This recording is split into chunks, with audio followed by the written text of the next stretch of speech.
계속해서 드리는 우리의 이 박수 소리와 악기 소리도 하나님께 드리는 찬양이 될 줄을 믿습니다. 계속해서 고백하실까요? 많은 사람들 잡는 진리를 모른 채 주님 곁을 떠나갔지만 내가 만난 주님은요, 내가 만난 주님은 참 사랑이었고 진리였고 소망이었소. 우리 함께 표현하실까요? 난 예수가 좋다오.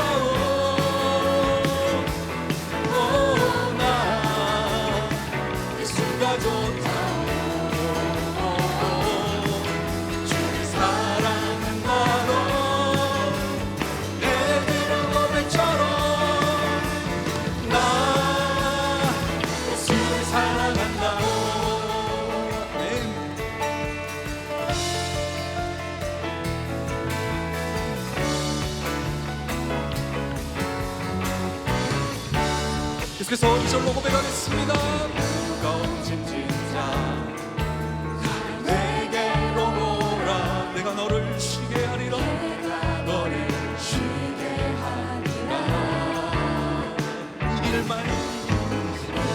생명의 길 참 못된 길이라 항상 내게 들려주셨소. 우리 함께 고백합시다.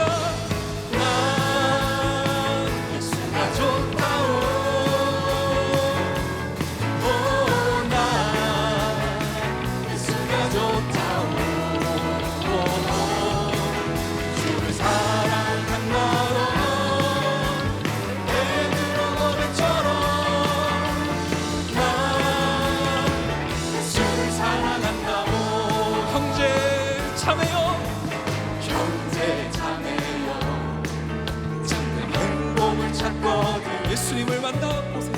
예수님을 만나보세요.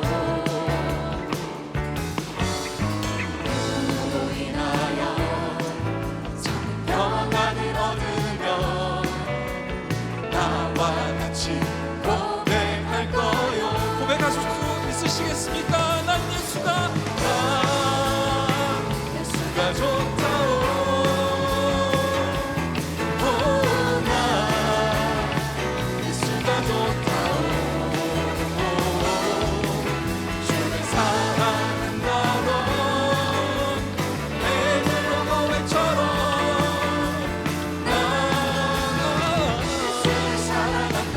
다시 한번 고백하겠습니다. 나 예수가 좋다오. 나 예수가 좋다오. 주를 사랑한다고 베드로 고백처럼 나 예수를 사랑한다오.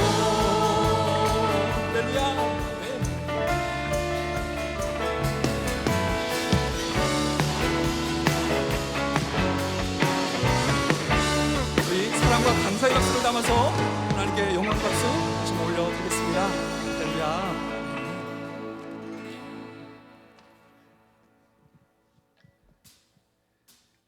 끝으로 찬양으로 함께 고백하기를 소망합니다. 우리가 지금 다시 주님께로 감격의 그 은혜의 자리로 우리가 나아갈 수 있기를 소망합니다.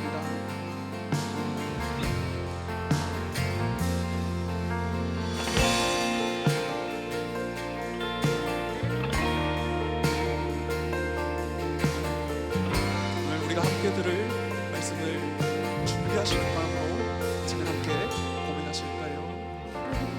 우리가 용접했던 그때의 모습을 생각하며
지금 다시 일어나 은혜의 그 자리로.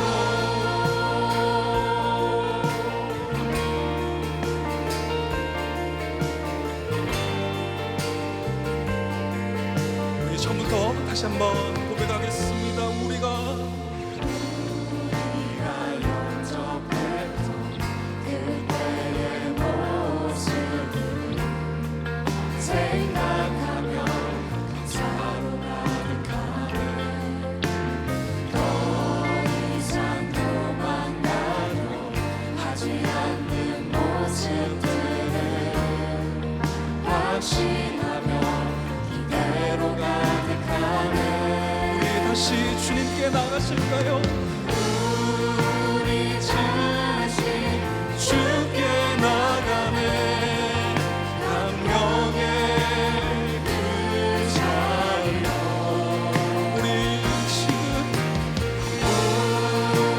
지금 다시 일어나 은혜의 그 자리로. 하나님께 이 찬양 올려드립니다. 우리 다시 주께 나가네. 감격의 그 자리로. 하나님 들으시옵소서. 우리 지금 다시 일어나 은혜의 그 자리. 목소리로만 고백하실까요? 우리 다시 주께 나가네. 감격의 그 자리로. 우리 지금 다시 일어나 은혜의 그 자리로. 다시 한번 마지막으로 고백하겠습니다. 우리 다시 주께 나가네. 감격의 그 자리로. 또 하나님, 우리 지금 다시 일어나 은혜의 그 자리로. 이제 자리에 앉으셔서 계속해서 기도하시고 하나님께 나아가시겠습니다.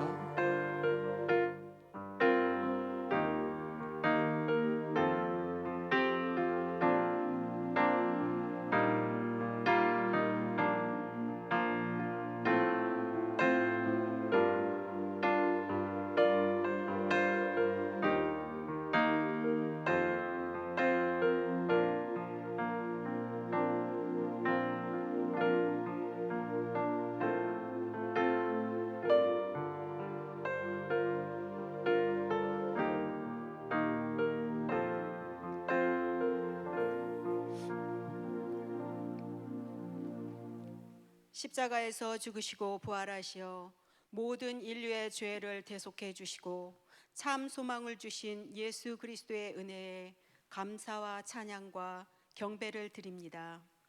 또 이 시간 거룩한 주일에 주님의 전에서 예배할 수 있도록 인도하심도 감사드리며 한 주 동안 생활하며 지었던 모든 죄를 주 앞에 고하오니 그리스도의 보혈로 모두 용서해 주시기를 기도합니다. 하나님께서는 말씀을 주시고 그 말씀 따라 순종하며 살아가기를 바라고 명하셨지만 부족한 저희들은 하나님의 길 외의 것에 눈을 돌리고 귀를 기울이며 살아갈 때가 많았음을 고백합니다. 여호와께서 늘 말씀하시고 날마다 부르시지만 말씀하시되 듣지 않고 부르셨지만 대답하지 않는 어리석음을 저희는 범하지 않게 하시고 하나님의 백성이 하나님으로부터 멀어지고 죄악 속에 빠졌을 때의 실로와 에브라임을 늘 기억하며 살아가게 도우시옵소서. 고도의 산업 발전은 풍요와 편리함을 주었지만 감사함보다는 끝없는 인간의 욕심과 욕망으로 인해 하나님의 뜻과 다른 방향으로 흐르고 이 땅을 향한 하나님의 창조 질서도 무너지고 변해가고 있으며 개인과 사회, 국가의 욕심은 크고 작은 전쟁을 만들고 그로 인하여 세상 많은 사람들에게 큰 공포와 두려움 그리고 슬픔과 고통을 주고 있사오니 욕심이 잉태하여 죄를 낳고 죄가 장성하여 사망을 낳으리라는 하나님의 말씀을 잊지 않게 하시고 이러한 세태 속에서도 말씀을 두려워하고 순종하는 삶으로 평안을 얻고 두려움을 이길 수 있기를 기도합니다. 조국 대한민국을 위하여 간구하옵기는 먼저 믿는 하나님의 자녀들이 처음 신앙을 회복하게 하시어 하나님의 정의와 공의가 바로 서는 나라가 되게 하시며 다음 세대에 바른 신앙의 대를 잇게 하시어 하나님을 두려워하고 경외하는 나라가 되도록 이끄시기를 원합니다. 3주 전에는 아버지께서 세우신 이 교회를 위하여 일할 일꾼들을 선출하게 해주셔서 감사합니다. 하나님의 뜻 가운데서 임직자로 선출된 7분이 기쁨과 감사함으로 그리스도의 몸된 교회에 충성 봉사하는 귀한 일꾼들이 될 수 있기를 기도합니다. 육신의 연약함으로 병상에서 주님의 긍휼하심과 자비를 구하고 있는 환우들의 몸과 마음을 위로해 주시고 회복될 수 있게 도우시며 연로하신 어른들의 삶은 그리스도로 인하여 감사가 넘치는 건강한 삶으로 인도해 주시기를 바랍니다. 또 저희들의 다음 세대를 위하여 간구하옵기는 이 세상 모든 것이 빠르게 변하고 있지만 어떤 상황에서도 변하지 않는 진리의 말씀을 붙들고 나아가는 우리들의 자녀들이 되도록 도와주시옵고 모든 지식의 근본이 말씀 속에 있음을 알게 하시며 그 말씀을 깨닫고 순종하는 하나님을 경외하는 삶을 살아가도록 인도해 주시옵소서. 한국에 계신 병환 중에 아버님을 뵙고 돌아올 수 있도록 담임 목사님의 한국 일정을 잘 인도해 주신 하나님께 감사드리며 하나님의 종으로 평생을 보내신 장 목사님 아버님의 남은 여생에 그리스도의 평강이 늘 함께 하시기를 기도합니다. 담임 목사님과 목회팀의 사역 위에 충만하신 성령님의 도우심을 바라오며 모든 가정의 출입과 건강을 지켜주시어 온전한 사역에 임하는 데 부족함 없게 해 주시옵소서.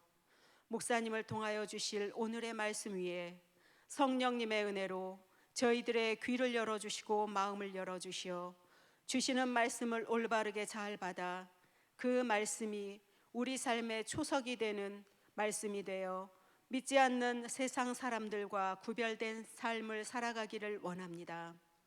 오늘 예배를 위하여 준비하고 예배에 임하는 우리 모두의 몸과 마음을 정결하게 하시고 정성을 다하여 온전히 드려 하나님께서 기뻐 받으시는 예배가 되기를 원하오며 이 모든 것 부활하신 예수님 이름으로 기도드리옵나이다. 아멘.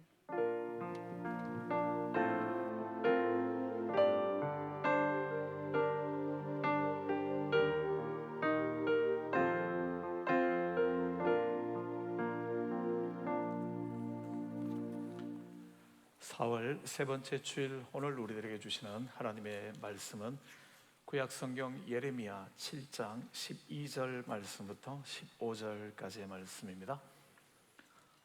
우리 본문 말씀 함께 찾으신 후 저와 여러분 한 절씩 교독하시고 마지막 절 함께 봉독하도록 하겠습니다. 예레미야 7장 12절의 말씀 제가 먼저 봉독해 드립니다. 한 절씩 교독하겠습니다. 너희는 내가 처음으로 내 이름을 둔 처소 실로에 가서 내 백성 이스라엘의 악에 대하여 내가 어떻게 행하였는지를 보라.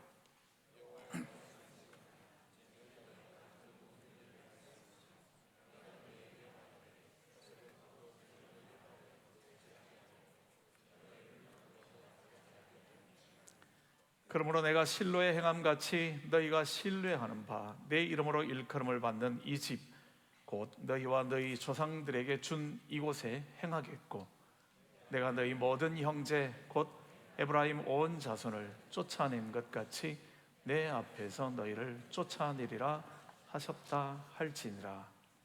아멘. 이스라엘 민족들이 이집트, 애굽 땅에서 430년간 노예로 살게 되었었죠.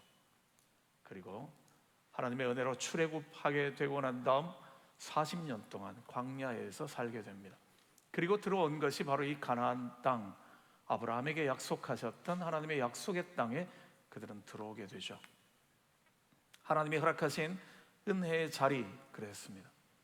그런데 이 가나안 약속의 땅에 들어왔을 때에 하나님께서는 한 곳을 지정하셨고 그곳에 그들은 성막을 세우게 됩니다. 광야 40년 동안 그들과 함께 했던 이 성막이 옮겨와서 세워지게 된 곳, 가나안 약속의 땅에 세워지게 된 곳, 그곳의 이름이 바로 실로라는 곳이었다라는 거죠. 실로에 하나님의 성막이 세워지고 그 안에 언약궤가 안치되게 되었을 때에 이스라엘의 제사장들은 그곳에 상주하게 되면서 예배를 집전하게 되어지고 이스라엘 모든 민족들은 절기가 되어지면 또 하나님 앞에 예배하게 되어질 때에 늘 이곳 실로를 향해서 나오게 되었습니다. 그래서 이 실로라는 곳은 가나안 약속의 땅을 살아가게 되었던 이스라엘 민족들에게 가장 중심되는 자리, 종교적으로 또는 행정적으로, 군사적으로 모든 면에 있어서 가장 중심되는 그러한 자리가 되었던 거죠. 실로는 바로 그러한 곳이었습니다.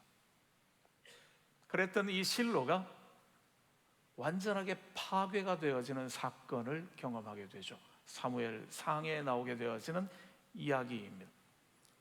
실로에 처음 성막을, 언약궤를 안치하게 되어지고 예배 처소로 만들고 난 다음 적어도 한 350년 동안 그곳은 이스라엘의 종교, 정치, 행정의 중심지로 자리매김을 했었는데요, 이 350년의 시간이 지나고 난 다음 엘리 제사장의 시기에 와서 이 실로는 완전한 파멸을 경험하게 되어집니다.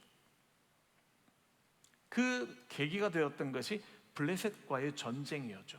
주변에 있던 지중해를 끼고 있는 이 강대한 나라 블레셋과의 늘 끊임없는 전쟁이 있었는데요, 이 전쟁에서 그들이 패배하게 되었을 때에 그들은 곰곰이 생각을 그렇게 합니다. 왜 우리가 전쟁에 실패했을까? 생각하다가 그들이 내렸던 결론은 이런 거였습니다. 우리에게 언약궤가 없어서 졌나 보다. 사실 그들은 자신들의 죄를 돌아봐야 했었었는데요, 우리가 하나님의 말씀을 지키지 않았기 때문에 이런 일이 일어났구나, 회개해야 되겠구나, 그래야만 했었을 텐데요, 그들은 그렇게 생각한 것이 아니라, 자신들의 죄를 돌아보는 것이 아니라 생각하기를 법궤가 있으면, 십계명이 담긴 그 언약궤를 가지고 있으면 우리가 전쟁에 이길 텐데 그것이 없어서 졌나 보다, 그렇게 생각했다라는 거죠. 그래서 그들은 실로에 있던 이 언약궤를 전쟁터로 가지고 오게 되어집니다. 그리고는 그들은 환호했죠. 이제 우리는 이겼다. 왜냐하면 언약궤가 우리와 함께 있으니까. 언약궤는, 법궤는 하나님의 임재의 상징이니까 하나님께서 이 법궤와 함께 우리의 진영 가운데 들어오셨을 때에 이제 우리는 아무도 우리를 무너뜨릴 수 없다, 우리는 반드시 이긴다, 그렇게 생각했던 거죠. 하지만 그건 착각이었습니다. 그렇게 했던 전쟁에서 그들은 더 비참하게 지고 말았죠. 패배해버렸습니다. 패배했을 뿐만 아니라 그들은 그렇게 믿었던 언약궤를 빼앗겨 버렸죠. 블레셋 사람들에게. 있을 수 없는 일이 일어난 겁니다. 이게 얼마나 충격적인 일이었는가 하면, 언약궤를 뺏겼습니다 하는 이야기를 들은 엘리 제사장은 의자에 앉아 있다가 넘어져서 목이 부러져서 죽어버렸거든요. 아니, 언약궤를 뺏겼다고? 그럼 이스라엘 민족의 정체성 자체를 잃어버리는 것과 같은 사건이니까요. 절대로 하나님은 이 언약궤를 이방인의 손에 보내지 않을 거다, 그들은 그렇게 생각했기 때문입니다. 그렇게 빼앗겼던 언약궤는 스스로 돌아오죠. 이스라엘 민족이 가서 찾아온 것이 아니라, 전쟁을 해서 언약궤를 빼앗아 온 것이 아니라 언약궤, 법궤가 스스로 돌아오게 되어집니다. 왜냐하면 이 언약궤를 빼앗아 갔던 블레셋 사람들이 이것을 자기네들의 도시에 두게 되면 그 도시 전체가 악한 독종이 나서 사람들이 막 죽어나가기 시작하거든요. 우연이었는가? 그랬는데요, 이 법궤 때문인 것 같았다. 그래서 법궤를 다른 도시로 옮겼습니다. 그러니까 이 도시 사람들은 이제 더 이상 전염병이 없어지게 되고 법궤를 옮겨간 도시에 또다시 전염병이 생겨나는 거죠. 블레셋의 5도시들을 옮겨 다니기 시작하면서 이것은 이 언약궤를 우리가 가져왔기 때문이다, 다시 돌려보내야 한다. 그래서 그들은 언약궤를 다시 돌려보내죠. 이렇게 돌아오게 되어집니다. 법궤가 자연스럽게 스스로의 능력으로 다시금 이스라엘로 돌아오게 되는데요, 갈 곳이 없었다는 거죠. 실로에서 이것을 가져왔기 때문에 당연히 돌아왔다면 실로에 다시 있던 그 자리에 갖다 놓아야 할 텐데 갖다 놓지 못한 이유는 실로가 완전히 파괴되어져 버렸기 때문에요. 블레셋과의 싸움에서 법궤만 빼앗긴 것이 아니라 이 법궤가 있던 실로마저도 완전하게 초토화되어져 버렸기 때문에요. 임시로 잠깐 머무려고 했던 기럇 여아림의 아비나답의 집에서 이 법궤는 적어도 80년을 머무르게 되어집니다. 갈 곳 없이 그곳에 남게 되어지는 거죠. 그리고 난 다음 찾아 들어가게 되었던 것이 나중에 다윗이 왕이 되고 난 다음 다윗이 자기가 만들어 놓은 다윗성 예루살렘 성에 이 법궤를 모셔드리게 되어지죠. 하나님의 임재가 자기와 함께하고 있다라는 사실을 확인하기 위하여 그의 신앙이 하나님을 향해 있었기 때문에 아무도 거들떠보지 않고 80년을 지나갔던 이 법궤를 자기가 다시 자기 다윗성으로 끌어올리게 되어집니다. 그리고 그의 아들 솔로몬이 만들었던 솔로몬 성전에 이 언약궤가 안치되게 되는 거죠. 그래서 실로라는 도시는 이스라엘 민족들이 오늘 본문에서도 말씀하는 것처럼 12절에 하나님께서는 너희는 내가 처음으로 내 이름을 둔 처소라고 실로를 이야기하거든요. 내가 내 이름을 처음으로 두었던 장소다. 그랬던 그 장소, 그 영광스러운 장소였는데 그 장소가 완전히 파괴되어져 버렸던 거죠. 오늘 예레미야가 예언을 하고 있는 이 시대는 이 가나안 땅의 실로에 처음으로 법궤가 안치되었던 때로부터는 거의 800년이나 지난 시간입니다.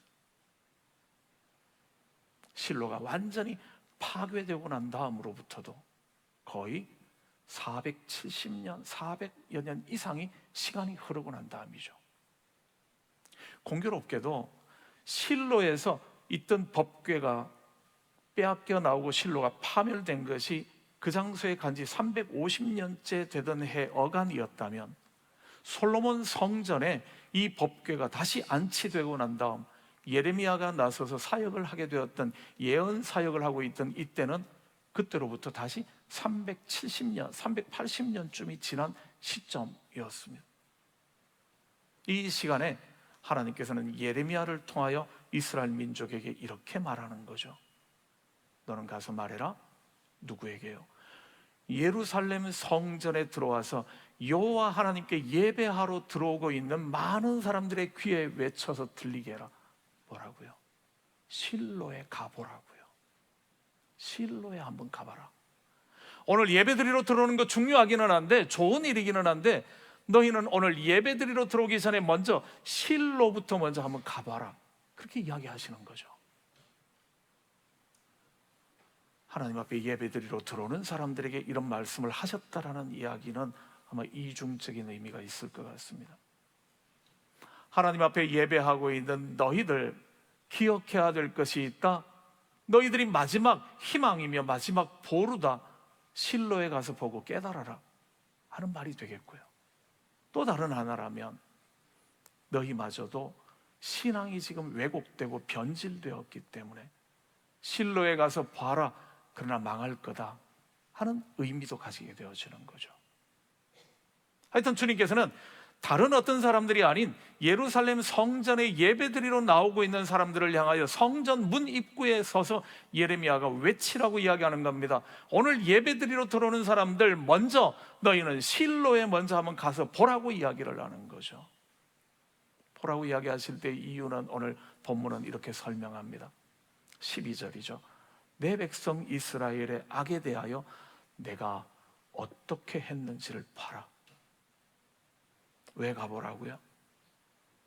내 이름을 두었던 그 실로, 처음 내가 가나안 땅에서 나의 이름을 둔 장소, 성 거룩하게 구별했던 그 장소가 지금 어떻게 되었는지를 가봐라. 실로가 망하고부터 400여 년이 훨씬 지난 때인데요, 지금도 회복되지 못했다라는 거죠. 실로가 재건되지 못했다라는 이야기입니다. 그때 파멸된 것이 너무 철저하게 파멸당해 버렸기 때문에 지금도 폐허로 남아있다라는 거죠. 지금도 가봐라. 내가 이스라엘 백성들이 지은 죄에 대해서 얼마나 무섭게 심판했는지를 지금도 가보면 알 거다. 그런 의미가 되어지는 거죠. 이 말의 의미는 뒤에 14절이 주고 있는 의미에 부연 설명되어져 있죠. 왜 가보라고 이야기하는가 하면, 내가 실로에 행했던 것처럼 너희가 신뢰하고 있는 바 이곳 어디겠습니까? 예루살렘 성전이죠. 지금 언약궤를 모시고 있고 지금 하나님 앞에 예배가 드려지고 있는 이 장소, 이 장소에 내가 예전에 실로에게 행했던 것처럼 이곳에도 내가 행하겠다, 그렇게 말씀하시는 거거든요. 무서운 심판의 메시지가 되어지는 거죠.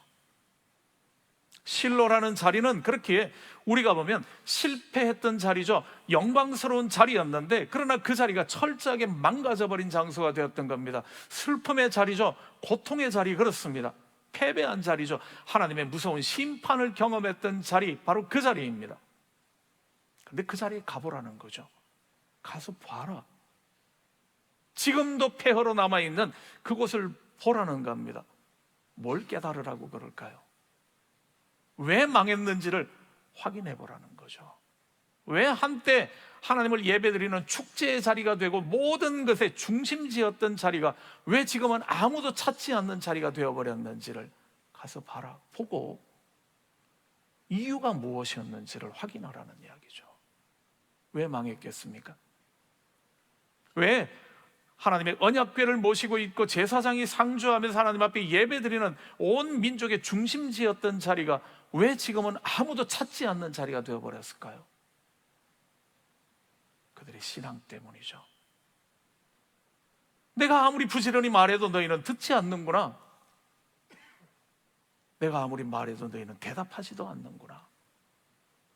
하나님의 엄위한 말씀이 우리들에게 주어져 있는데 그 말씀에 대하여 너희는 예배드리고 있으니까, 언약궤가 있으니까 괜찮다라고만 이야기를 하지 그 말씀이 제대로 지켜지고 있는지에 대해서는 관심이 하나도 없구나. 언약궤만 있다고 해서, 예배만 드려진다고 해서 하나님이 너희를 보호해주고 지켜줄 거라고 생각하지 말라는 이야기입니다. 그렇게 생각하다가 망한 곳이 바로 실로였기 때문에요. 당시에 이스라엘 민족들의 신앙에 대하여 예레미야 3장 4절과 5절은 이렇게 기록해 주고 있습니다. 네가 이제부터는 내게 부르짖기를 나의 아버지여, 아버지는 나의 청년 시절의 보호자셨습니다. 맞는 이야기죠. 내 어린 시절부터 하나님은 나의 보호자가 되셨고 인도자가 되어주셨습니다. 맞는 이야기입니다.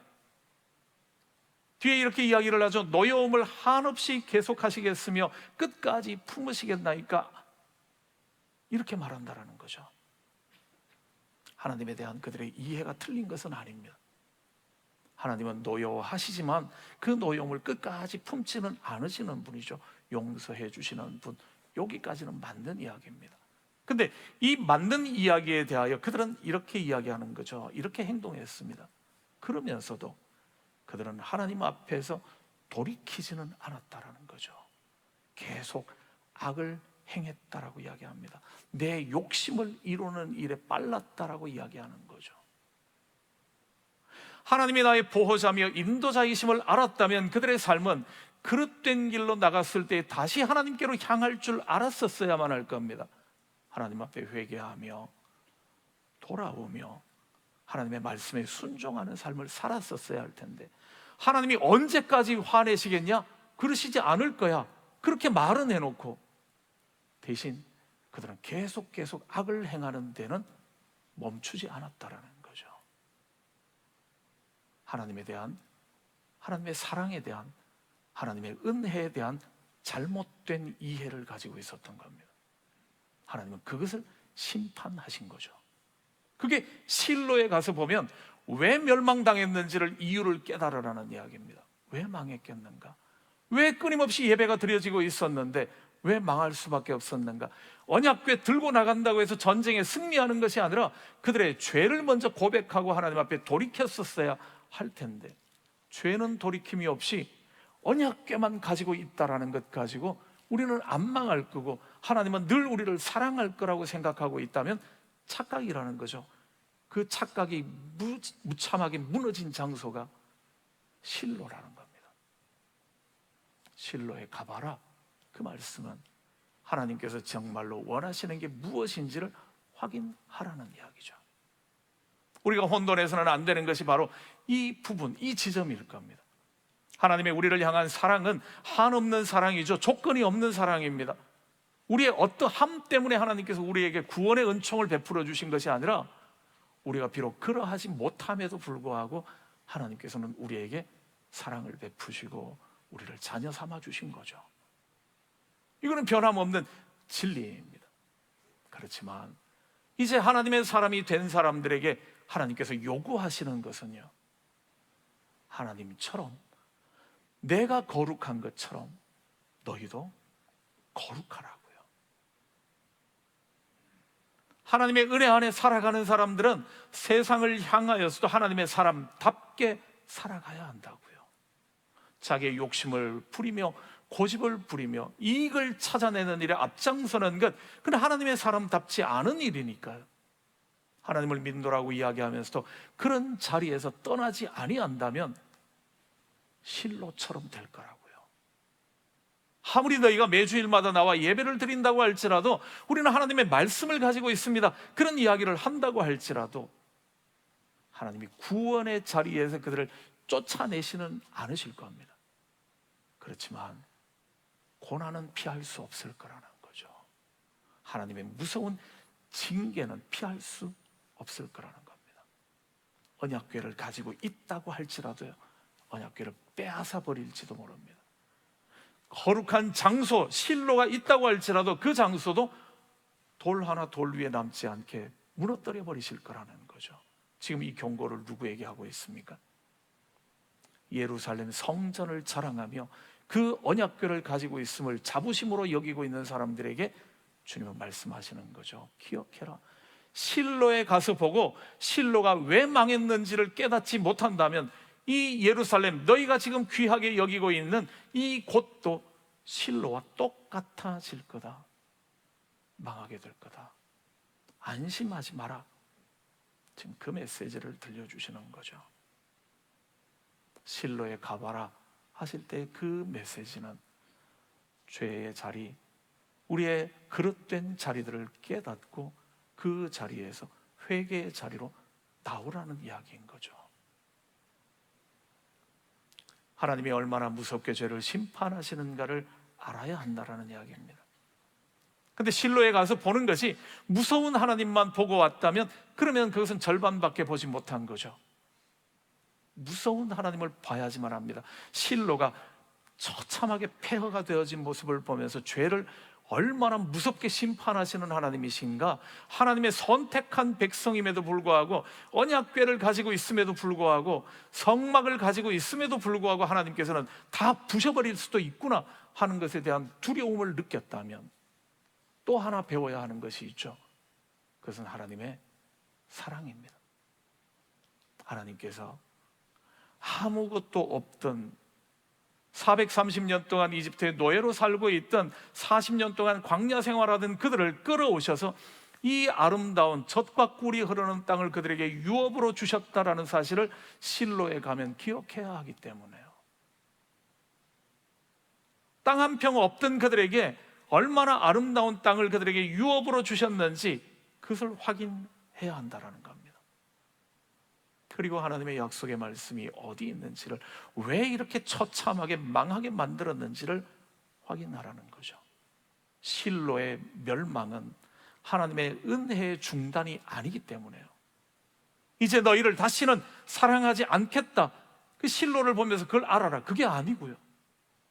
하나님의 은혜의 중단이 아니라 그릇된 신앙을 하나님께서는 어떻게 바로잡기를 원하시는가, 무섭게 책망하시면서라도 그 그릇되고 잘못된 신앙을 바로잡아 하나님의 은혜의 자리에 다시금 세우시기를 원하신다 하는 하나님의 의지를 보라는 거죠.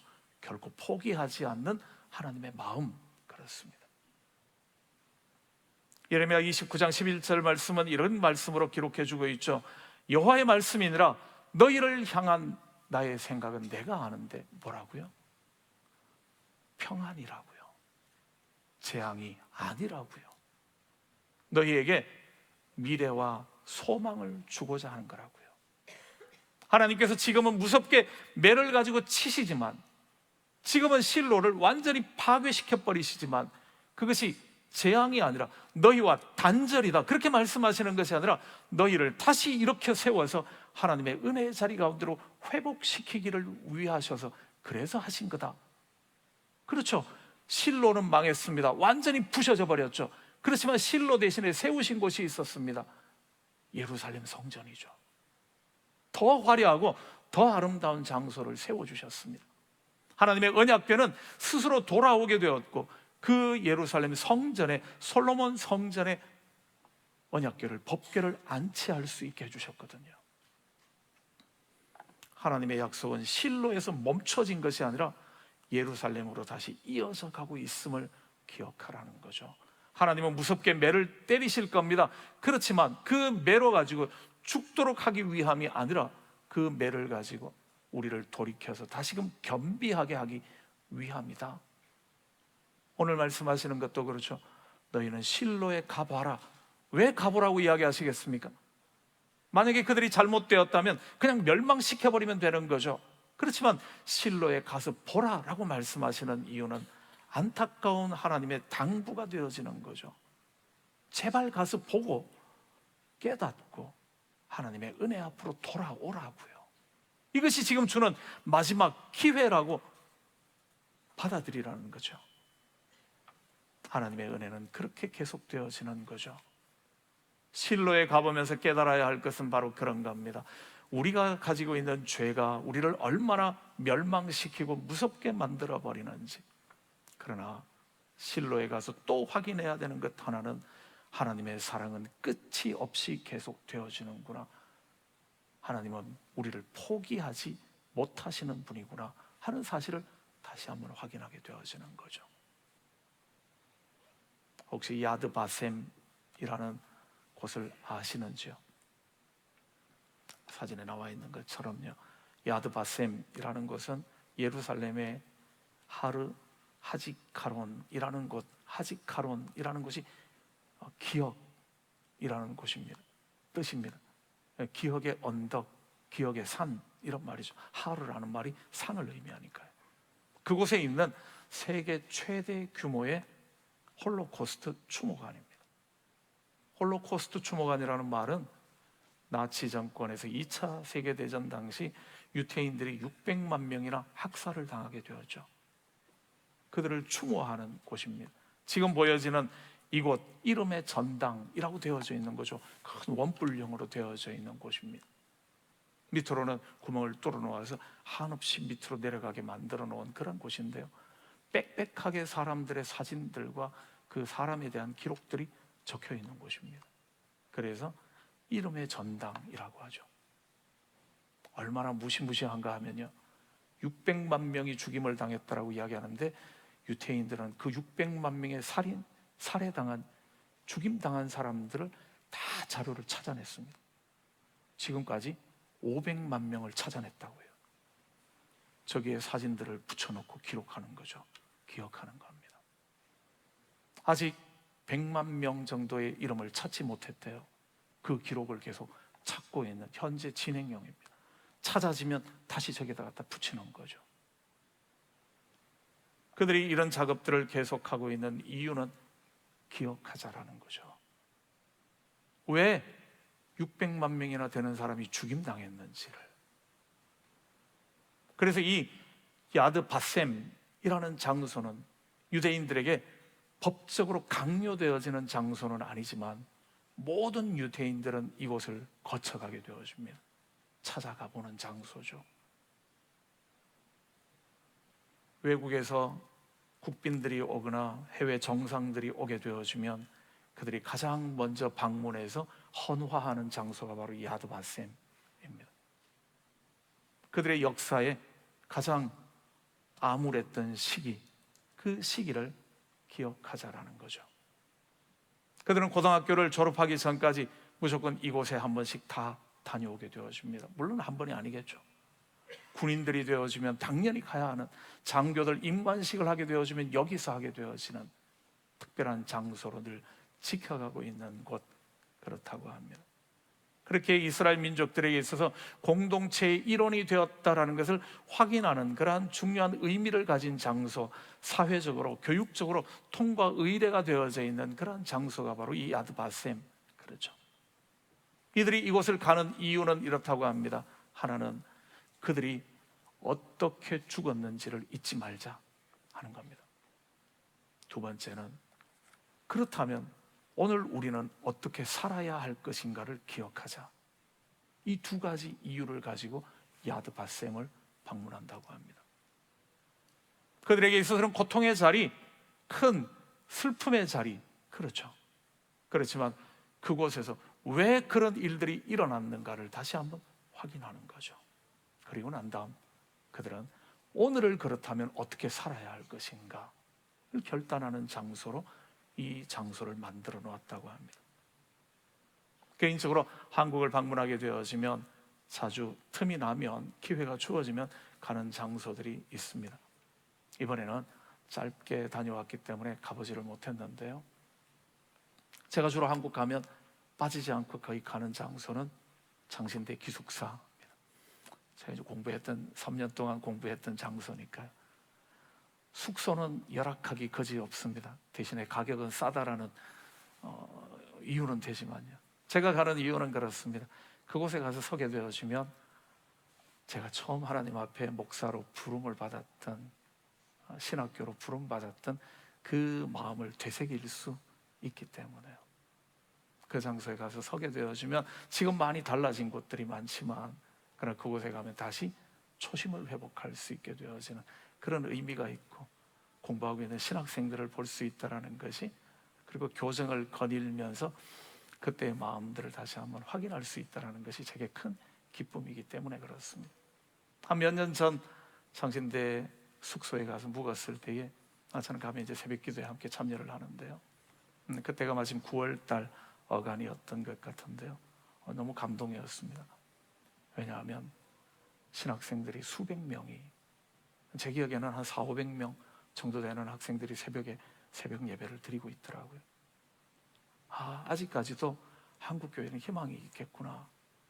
하나님의 소명을 가진 사람들이 이곳에 와서 하나님 앞에 훈련받고 있는, 그리고 새벽을 깨워 기도하는 친구들이 이렇게 많이 아직 있구나. 그 마음 때문에 마음이 굉장히 많이 감동되었던 때가 있습니다. 장신대 기숙사를 방문하는 것과 함께 제가 자주 가보는 장소는 양화진 외인묘지, 틈이 나면 합정역에 있는 곳을 들러봅니다. 한국에 처음 복음을 전하기 위하여 수고했던 많은 선교사님들의 묘역들을 돌아보며, 또 한기퉁에 있는 어린 아이들의 묘지, 낯선 곳에서 태어났는데 풍토병을 견디지 못해서 죽임당했던 선교사님들의 아이들이 묻혀있는 장소들이 있거든요. 보면서 복음을 위하여 수고했던 많은 분들의 피땀들을 기억하게 되어지는 장소이기 때문에 그렇습니다. 그런가 하면 또 제가 틈이 나면 가보는 장소는 여수에 있는 애양원입니다. 손양원 목사님의 순교 기념관이 있는 장소, 그렇습니다. 여러 장소들을 제가 가보는 이유는 그렇습니다.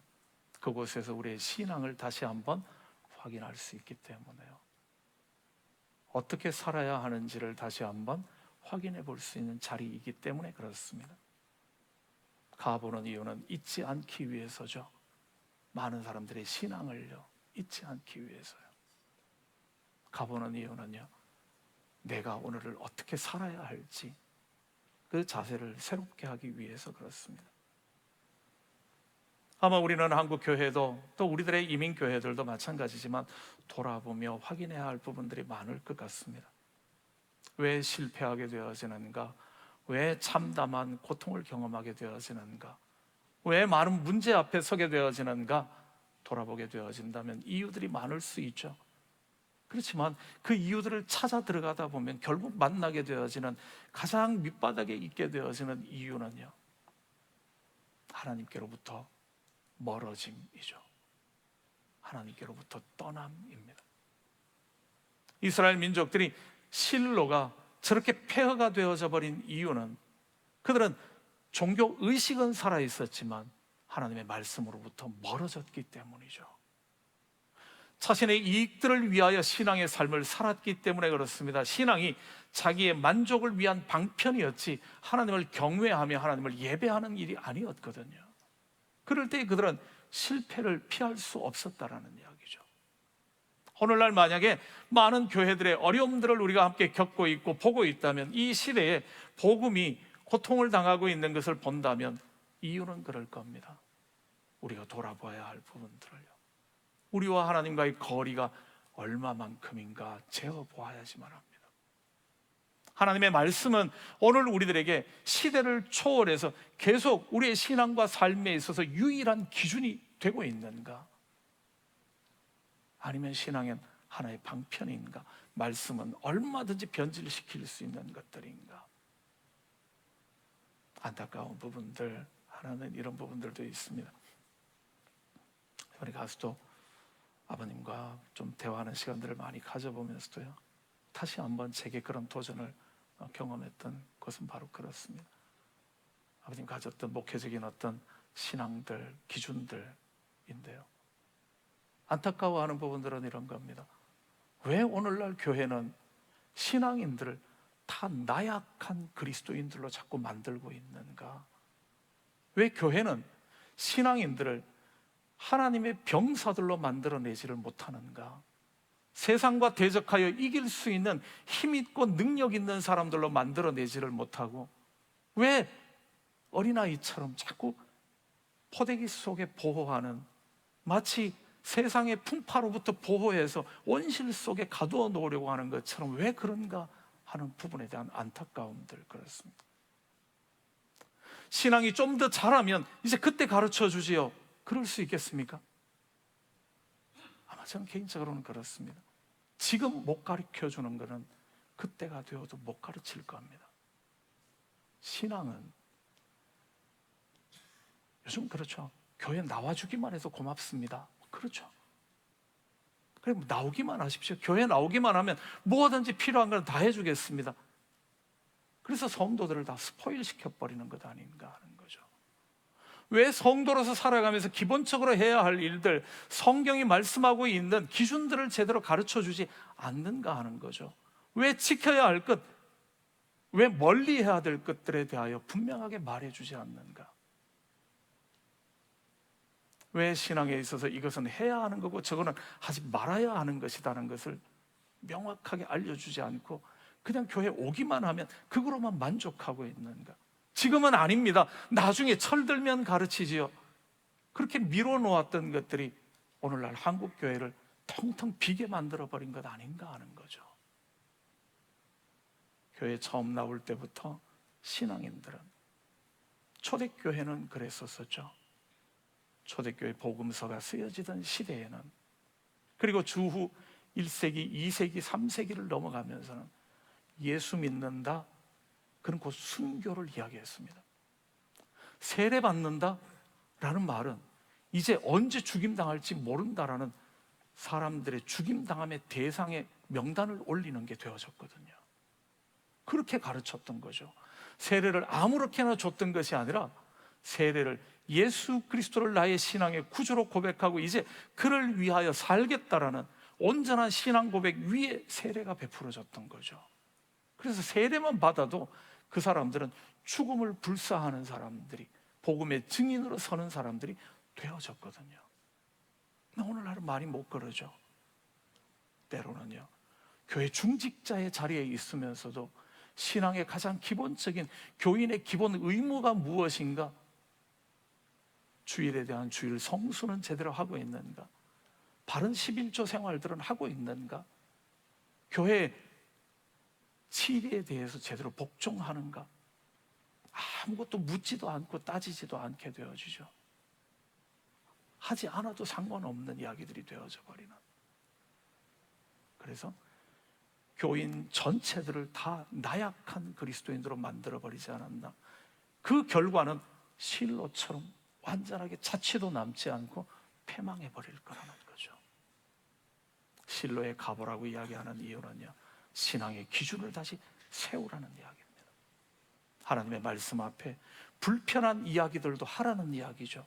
가르쳐야 될 것은 가르쳐야지만 합니다. 하나님의 십자가의 병사들로 세워질 수 있도록 다시 하나님의 말씀 앞으로, 다시 하나님의 은혜 앞으로 사람들을 세워야 한다는 거죠. 실로로 가보라라고 말씀하는 것은 지금 그대로 간다면 멸망할 수밖에 없지만 지금이 돌이킬 수 있는 가장 마지막 기회다, 그런 의미이기도 합니다. 예레미야가 이렇게 선포했습니다. 그렇지만 예레미야는 자기의 눈을 뜨고 있는 동안에 자기가 예언한 대로 예루살렘 성이 완전히 무너져 버리는 장면을 눈으로 봐야 했던 사람이었죠. 여호야김 왕 때에 이 예언이 선포되었습니다. 불과 10여 년이 지나지 않아서 그 나라는 바벨론에 의하여 완전히 멸망당해 버리죠. 아무리 외쳐도 듣지 않았고 반응하지 않았기 때문에 그렇습니다. 오늘 우리 시대, 우리로 하여금 실로에 가보라라고 말씀하시는 주님의 음성 함께 귀 기울여 들으실 수 있기를요. 그리고 우리의 신앙의 자세들을 새롭게 함으로 하나님의 은혜 안에 다시 거할 수 있는, 하나님이 주시는 복이 여러분들의 삶 가운데 늘 풍성해지는 은혜 경험하시기를 간절히 주님의 이름으로 축복합니다. 기도드리겠습니다. 너희는 내가 처음으로 내 이름을 둔 처소 실로에 가서 내 백성 이스라엘의 악에 대하여 내가 어떻게 행하였는지를 보라. 오늘 우리들에게 말씀하시는 주님의 음성을 귀 기울여 듣습니다. 오늘의 우리의 현실에 만족하지 않게 하시며 변명하지 않게 하여 주시옵고 핑계하지 않게 하여 주시오며 오직 진리의 말씀 앞에 바로 서게 하시며 주의 말씀만이 내 발의 등이며 내 길의 빛입니다 고백하게 하시고 말씀의 인도하심 가운데 늘 순종하는 믿음의 삶 살 수 있게 하여 주시옵소서. 우리들에게 허락하시는 마지막 기회들을 잃어버리지 않게 하여 주셔서 다시 부흥케 하시는, 다시 새롭게 하시는 하나님의 은혜를 경험하는 믿음의 사람들 우리가 되며 믿음 공동체 우리 런던 한인 장로교회가 되게 하여 주시옵소서. 감사드리며 예수님 이름으로 기도드립니다. 아멘. 이 시간 우리 일남선교회 회원들의 특별 찬양이 있겠습니다. 내가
귀한 신앙의 고백 같습니다. 살아보면 볼수록 더 내 갈 길 깊고 밤은 깊은데요.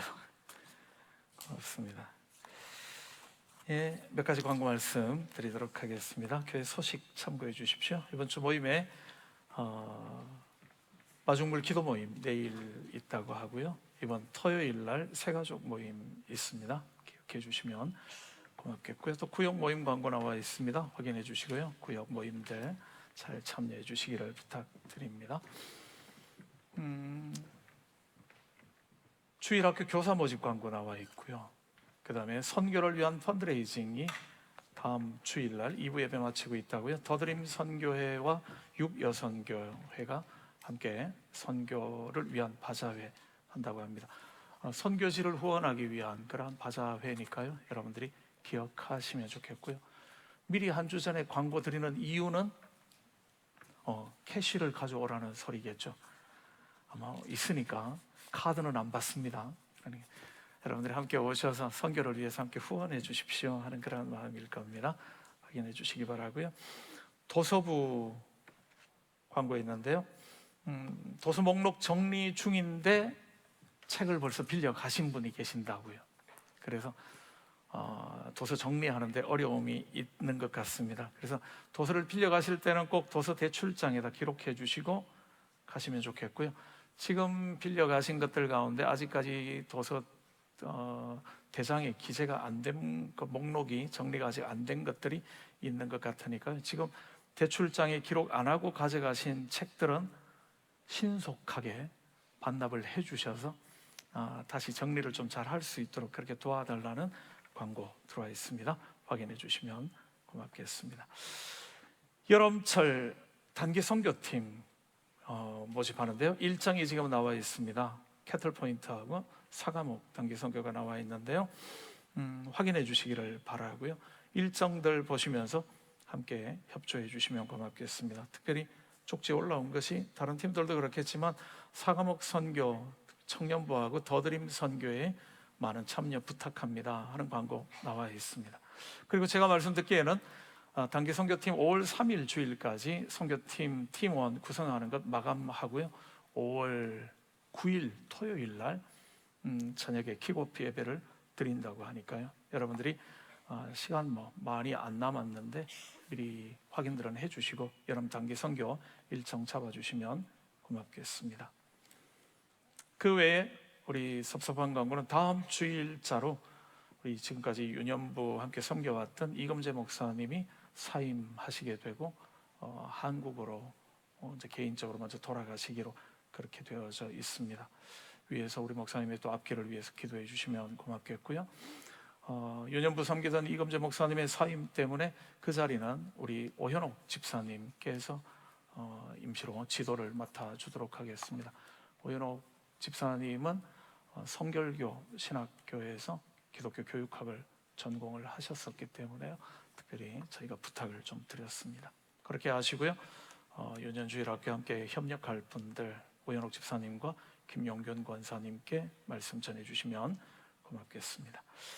다른 광고 주보 참고해 주시기를 부탁드리고요. 다 함께 일어나셔서 마지막 결단의 찬양 함께 찬양 드리도록 하겠습니다.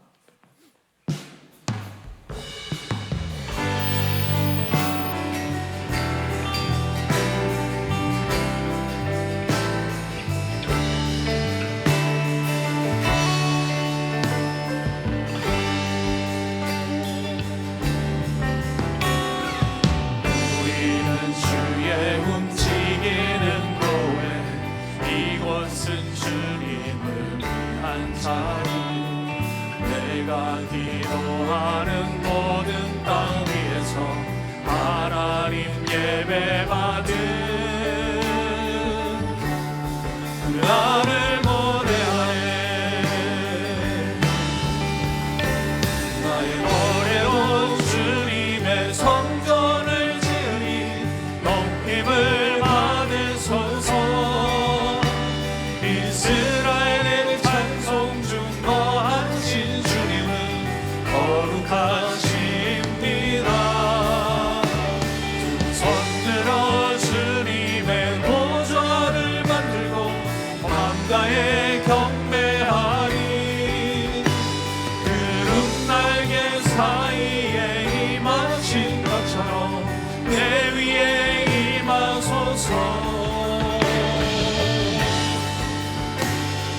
하나님 우리가 이곳에 섰으니 이 땅을 치유하소서. 하나님 우리가 어디에 있든지 주를 높이리라. 널 만들어 주님을 송축할지어다. 그 발 아래 입만 주라. 영원한 통치자 주 예수 그리스도 그는 위대하신 왕. 우리는 주의 움직이는 교회 이곳은 주님을 위한 자리. 내가 기도하는 모든 땅에서 하나님께 예배받을 나를 보내하네. 좋으신 아버지 하나님, 자격 없는 자들을 보혈의 은혜로 구속하여 주시고 우리를 거룩하게 다듬어 나가시는 주님의 손길을 늘 경험하게 하시니 고맙습니다. 구원받은 자의 자리에 머물지 않게 하시며 우리를 온전케 하셔서 선한 일을 행하기에 부족함이 없는 자로 만들어 나가시고자 하시는 주님의 뜻에 순종하며 오늘도 우리들에게 주신 말씀에 귀 기울이게 하여 주시옵고 우리의 그릇된 자리들을 벗어나게 하시며 하나님의 사람으로 합당한 삶을 살아갈 수 있는 하나님의 백성들 우리 모두가 다 되게 도와 주시옵소서. 오늘도 아버지 하나님 앞에 예배드리러 나오며 우리들에게 허락하신 것들 가운데 거룩하게 구별하여 예물로 올려드립니다. 기쁘게 흠양하여 주시기를 원하며 예물을 드리는 이들의 마음을 정성을 받아주시옵고 아버지 하나님이 약속하신 하늘의 은혜로 늘 부족함이 없는 은혜로 충만하게 채워 주시오며 드려진 예물이 쓰여지는 곳 가운데 함께 하셔서 하나님의 나라는 더욱 든든하게 세워져 가는 은혜 있게 하여 주시옵소서. 오늘도 원함이 있지만 육신의 질병으로 인하여 여러 가지 문제들로 인하여 이 자리에 나오지 못한 우리 성도들 있는 자리 가운데 함께 하여 주시옵고 특별히 주님의 능력의 손으로 어루만지시며 치유하여 주시옵고 회복의 은혜 다하여 주시오며 여러 가지 문제들 속에서 우리를 다듬어 나가시는 하나님의 역사를 경험하게 하시며 하나님 앞에 아름다운 믿음의 용사들로 세워져 가는 은총 더하여 주시옵소서. 먼 길 출타 중인 성도들, 여행 중에 있는 성도들, 가고 오는 발걸음들 은혜와 평강으로 늘 인도하여 주심을 간절히 소망합니다. 길이요 진리요 생명 되시는 우리 구주 예수 그리스도의 무한하신 은혜와 아버지 하나님의 그 크신 사랑하심과 성령님의 교통하시며 늘 함께 하시는 귀한 은혜가 오늘도 우리들에게 들려주시는 주님의 말씀에 귀 기울여 들으며 우리의 선 자리들을 다시 한번 확인하며 주님을 향한 믿음의 길들을 걸어가며 마땅히 어떻게 살아야 할지를 다시 한번 결단하며 머리 숙인 주의 성도들 위해 이들의 가정과 생업 가운데 이제로부터 영원토록 함께 하시기를 간절히 축원하옵나이다. 아멘.